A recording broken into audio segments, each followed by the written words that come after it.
برای بعضی‌ها سوال پیدا شد که من پراوی ترک چه خیلی گرم برای ماشین‌های بارکش. این آخرش کم که گرسنه شد ماشین‌های توجیکی. که همه درست است و شما میگه که 100% حقه و قبولش میکنه.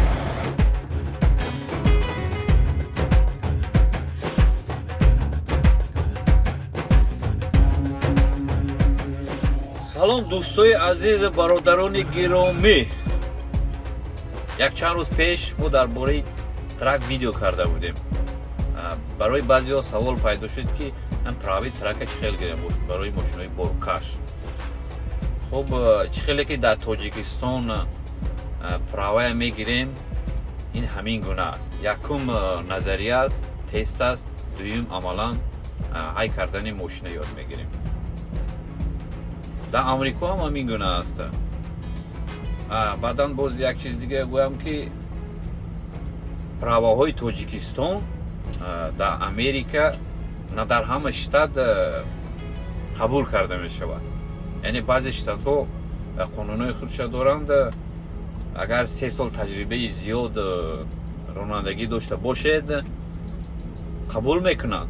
همون هم شما تستش نمیسپارید اما حتما وجدانش میسپارید ماشین های کردن رانندگیش. خب میگذاریم به مسئله اساسی که ترک چه خیلی باید پراوش گیریم. این هم همین گونه با ماشین مایده مانندی دارد. اما میدونید که البته کاتگوری ها دارد. کاتگوری مثلا اول برای ماشین های سبک‌راه، بعدا کاتگوری برای ماشین های مثلا ترک، برای ماشین های مایده سبک‌راه این DL هست کاتگوری. برای ماشین های ترک کامرسیال درایور لایسنس میگن. برای چی کامرسیال درایور لایسنس است؟ یعنی این اصلا ماشینایی که رفت و آمد به همه شتات ها میکنن این برای بیزنس اصلا داخل دارد. یعنی که شما که وقتی که همین کار به کی بر اومدید گو که بیزنسمن گویم هم خطا نمیکنیم چون که شما با تجارت مشغول میشوید. خب پراوش چه خیلی میگیره؟ پراوش یکم قسمتی که هست تست میسپارید. تستش از 3 قسم عبارت است. نظری هستی. البته من همش گفتن نمیگذارم به شکل کوتاه میگم. دویم چیکار میکنه؟ بعد از که تست که شما سپاریدید همون DMV میگن در امریکا، همون گایی بازرسی دولتی اتومبیلی.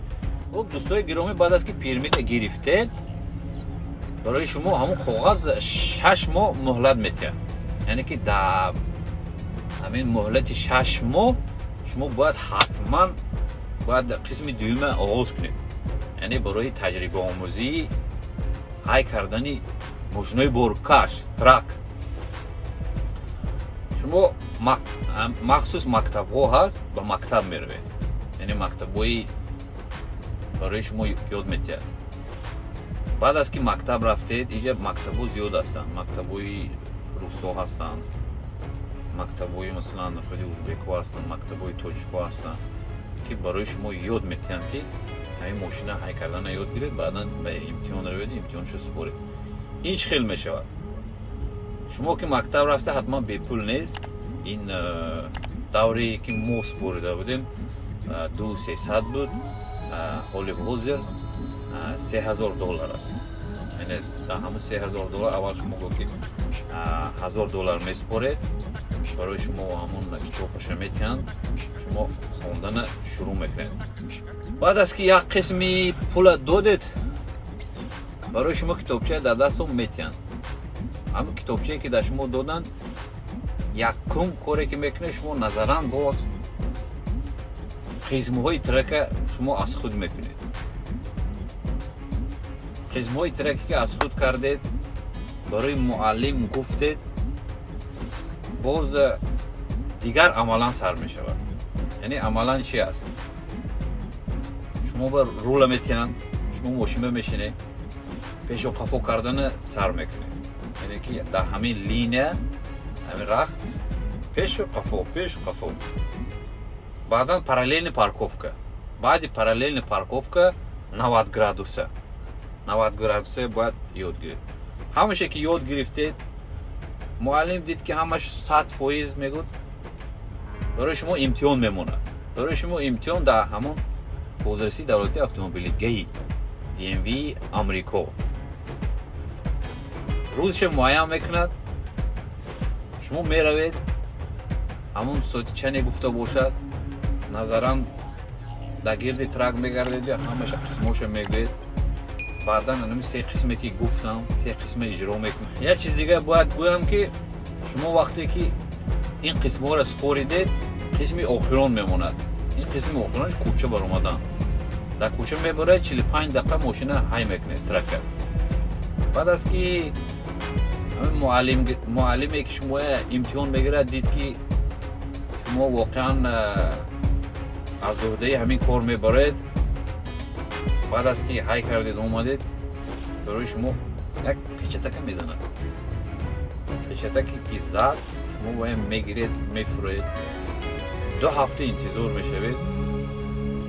ба суроға адреси хонаи шумо праваи CDL мебиёяд. дӯстони азиз, ӯ права ки омад, корро шурӯъ мекунем. албатта кор осон нест, аммо ҳавли зидаӣ кардан мумкине. барои правая нишон мекунам, права чизи меша, мумкин ки суҳбата ҷамъбаст мекунем. ина прави барои трак CDL. хуб, зинда бошед, дар ҳар куҷое набошед, худо нигаҳбон, ҳамеша бо мо бошед. агар суоле бошад, ҳатман мо барои шумо посух хоҳем.